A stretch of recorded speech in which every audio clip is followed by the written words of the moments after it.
السلام عليكم ورحمة الله وبركاته. ازيكم يا حبايبي؟ عاملين ايه؟ يا رب دايما بخير يا رب.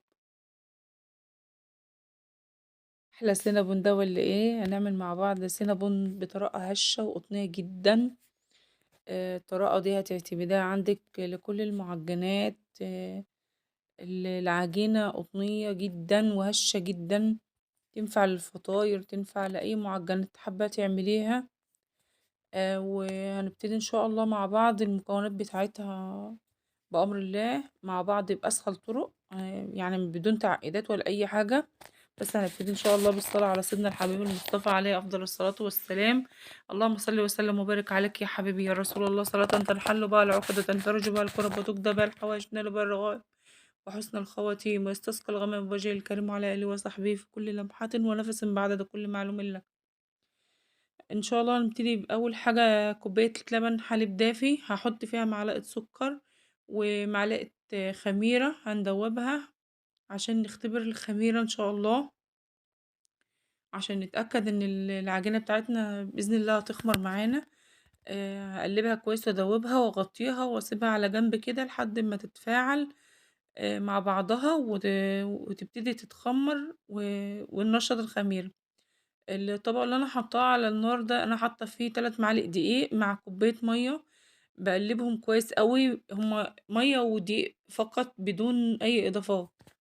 هقلب فيها كويس قوي قوي لحد ما تديني عجينه زي ملمس الكريم كده، ناعمه وبدون اي تكتلات.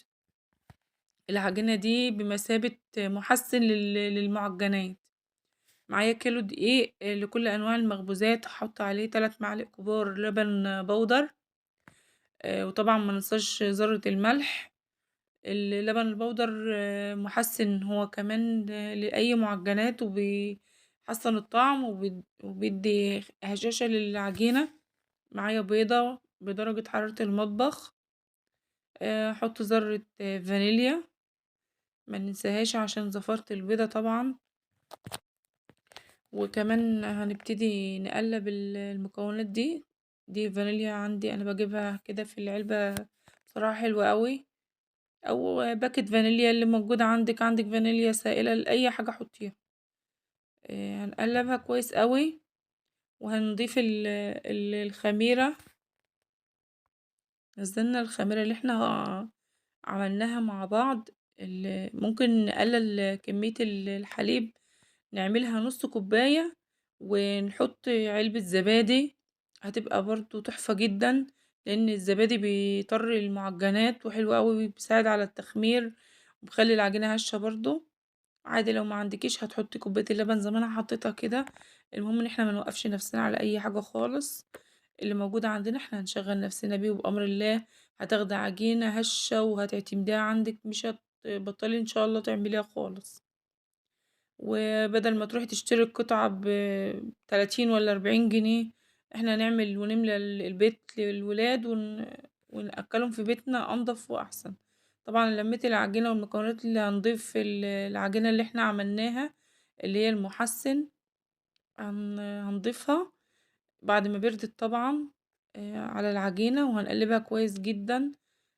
عايزة اقول لكم ان العجينة هتبقى معايا ملزقة شوية، مش هتبقى متماسكة.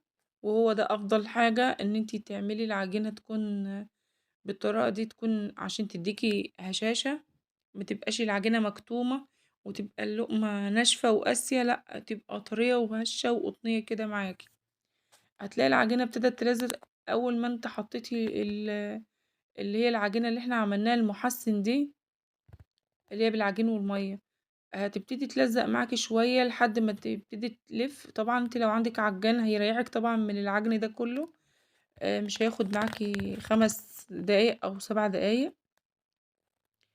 وهيكون طبعا احنا ما عندنا زبدة انا مسيحاها يعني مطلعاها بدرجة حرارة المطبخ، ما تكونش متجمدة.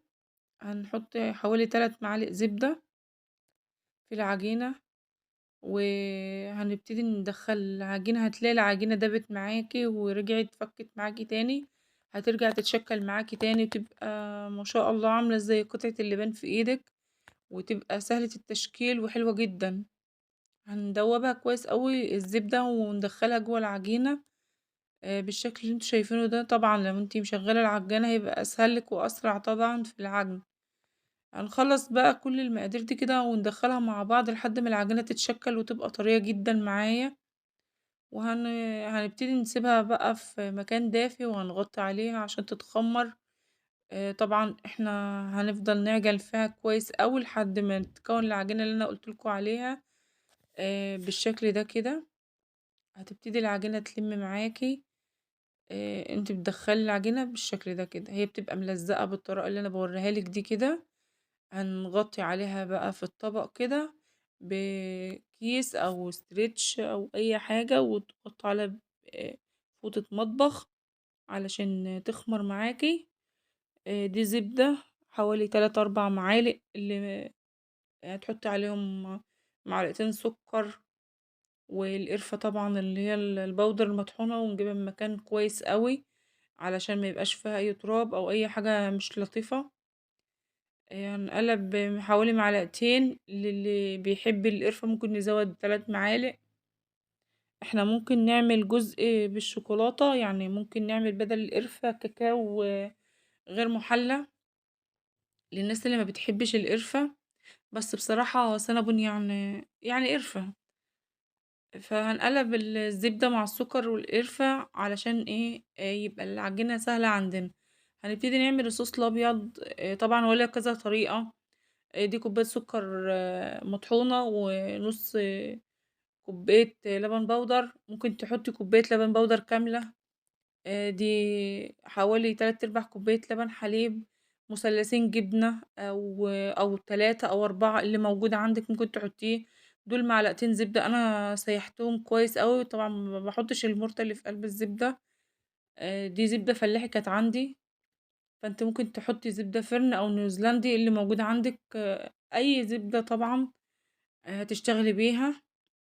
هنضرب الخليط ده كويس بالمضرب الكهربي او السلك زي ما انت شايفة كده لحد ما تدخل مع بعضها وكمان ضفت معاها معلقتين كريم شانتيه او كريمة لباني اللي موجود عندك هتدي طعم حلو. وممكن تسيحي شوكولاتة بالحليب وتحطيها الشوكولاتة اللي هي البيضة، تسيحيها على حمام مائي وتحطيها عليها كمان.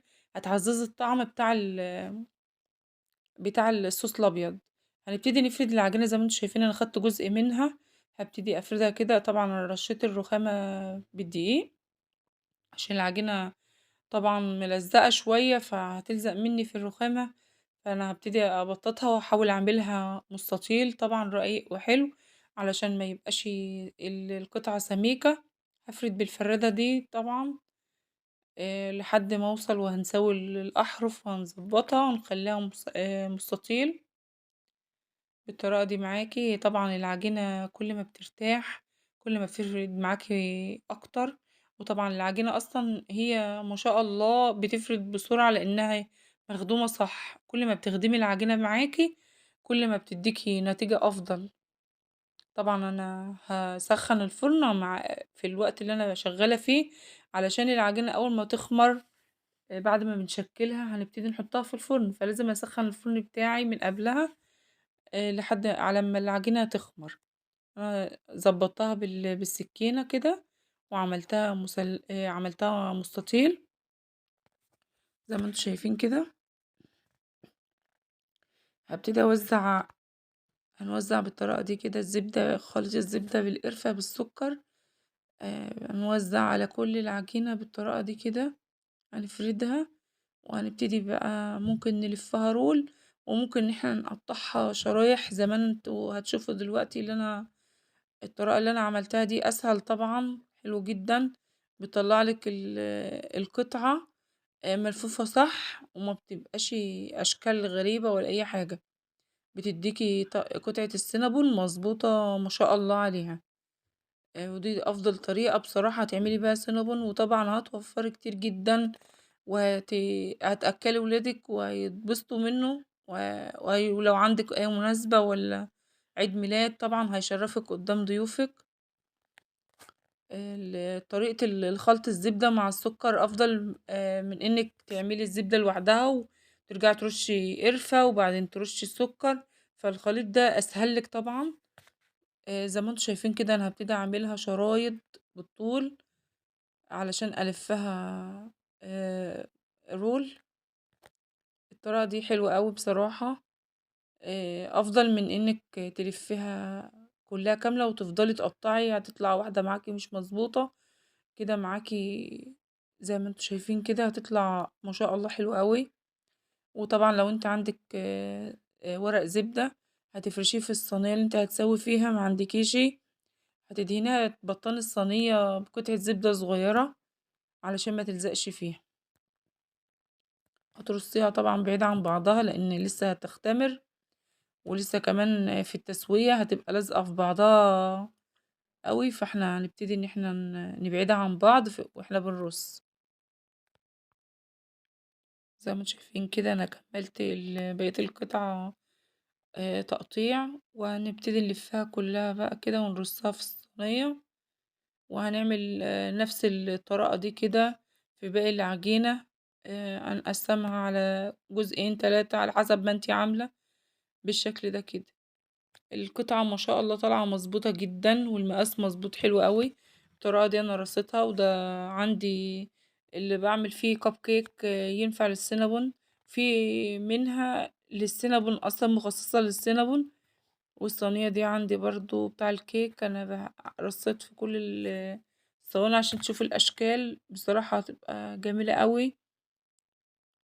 انا دخلتها الفرن واستوت معايا بالشكل ده كده. تسويتها وهشة جدا، القطعة طالعة ما شاء الله ما شاء الله حلوة جدا. ده انا بوريكم سمك الصوص جميل جدا، وطعمه مع الزبدة مع الكريم شانتيه او الكريم اللباني بالشوكولاتة البيضة بصراحة وهم.